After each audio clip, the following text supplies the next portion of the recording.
Hi guys! So for today's videos guys, pag-uusapan natin kung bakit nga ba yung mga ibang content creator ay humihinto sa pagbablog, especially dito sa YouTube.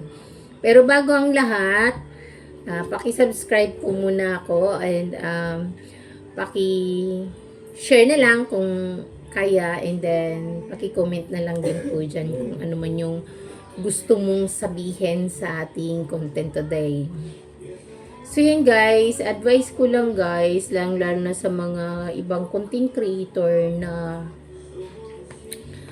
na tulad ko dati na talagang ginawa ang lahat para lang mag-grow yung channel mo. Kasi dati guys, nung nag-uumpisa ako, talagang sobra talaga yung ginagawa ko, talagang pagsisikap talaga guys, as in talagang dumating ako sa punto na hindi na halos ako natutulog. So alam mo guys, pinagdaanan ko rin yan talaga, yung pag sub to sub dati, sub to sub, watch to watch dati, dinaanan ko talaga yan lahat guys. So maniwala ka sa hindi, 200 to 300 subscribers ang nakukuha ko araw-araw from umaga hanggang gabi. Tapos yung way namin dati guys is panoorin lang ng kunti, saglit, tapos yun na, subscribe na agad, tapos ano na kaagad, ganun. So talagang ginawa ko ang lahat guys para makahakot ako ng subscribers dati dito sa YouTube, 'di ba? Kasi dati mayroon mga requirements dati, kailangan maka 1,000 subscribers ka, 'di ba? Tapos kailangan maka 10,000 watch hour ka para ma-monetize ka, 'di ba? So dumating din ako dun sa punto guys na pag watch to watch na talaga naman na naghahakot kami ng mga membro, gumagawa kami ng grupo para magsuportahan kami na bawat may mag-upload, suportahan namin siya, na panuuri namin siya habang nagpi-premiere siya, habang nag-i-airy yung kanyang video, hanggang sa dumating din ang panahon na napagod din kami kasi syempre that time ang cellphone ko guys is isa lang. So kapag nagla-live ako, kapag nag-upload ako, minsan gumigive up na yung cellphone ko.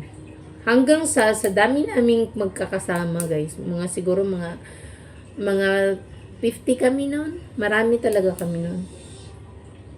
Tapos may isa akong kasamahan guys na tinulungan niya ako na para ma-monetize, kasi kahit marami kaming ginagawang ganun, hindi pa rin ako talaga na-monetize kasi nakuha ko na yung subscribers, pero yung oras ang hindi ko nakuha kasi kailangan magkaroon ka ng 10,000 watch hour, di ba guys? Kaya mayroon akong kasamahan nun dati na marami siyang gadgets, marami siyang mga meron siyang siguro 3 yung laptop niya, tapos tablet 5, tapos cellphone, marami siyang cellphone. Kaya pwede niyang, anong ginawa niya is pinalive niya ako, tapos sinusupport niya yon, tinambay niya yon. Kaya after nun ay talagang na-monetize ako. Pero nung na-monetize ako guys, stress pa rin kasi syempre hindi lang naman hanggang monetize ka lang, kasi hindi naman tayo sikat eh. Alam mo yon, kailangan pa rin nating maghahakot ng mga viewers para kumita tayo. So kasi kailangan na naman tayong mag-earn ng revenue para makasahod tayo, di ba? So yun guys, ang dami kong mga iniisip na ano bang dapat kong gawin. So dumating din ako sa punto na gumawa ako ng mga iba't ibang karakter, ng mga video, ganun. Pero kunti pa rin yung viewers ko guys, kasi nga gumip up na yung mga iba kong kasama eh. Hanggang sa guys, napagod kami. So huminto kami sa ganun. Huminto kami sa watch to watch, huminto kami sa sub to sub. Kaya nag-stuck na lang yung channel namin ng ganito. Tapos napagod din ako, mag-upload na lang ko hanggat gusto ko. Tapos ilang araw bago ako mag-upload ulit. Tapos wala na akong suportahan, ganun. So wala na talaga. So yung iba guys, talagang as in, nag-stop sila. Pero yun lang yung inaano ko ngayon guys. Ako, hindi ko hininto. Hindi ko hininto yung pagiging content creator. Kung baga, nag-upload na lang ako salitan, alternate ng araw. Tapos, wala nang edit-edit. Talagang ano na lang, upload. Basta lang ma-uploadan lang siya. Kasi guys, kapag kasi hindi mo siya ina-uploadan, ma-demonetize ka kasi. Tapos yung mga subscribers mo, magsiwalaan din siya. 'Di ba?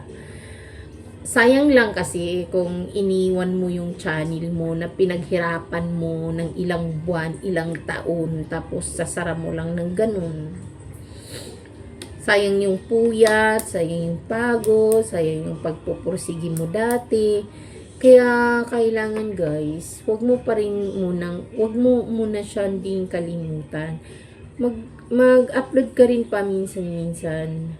Wag lang yung sobra-sobra yung pagbababad mo sa oras kasi sayang lahat ng pinaghirapan mo. Kung kailan monetize ka na, iniiwan mo ng ganun, 'di ba? So pagpatuloy mo pa rin yan guys kasi sabi nga nila ang sili hindi agad-agad umaanghang, 'di ba? So malay naman natin pagdating ng araw is magkakaroon din tayo ng maraming views para basta consistent lang tayo sa pag-a-upload ng ating mga video. Kaya tiwala lang guys, tiyagaan lang din kasi talaga yung pagiging content creator eh. Maganda talaga guys kung magkaroon ka ng katandem, makapag-isip ka ng talagang content na papatok talaga sa mga tao na talagang papanuurin. At higit sa lahat guys, napakahalaga din talaga yung maglalagay talaga tayo ng thumbnail.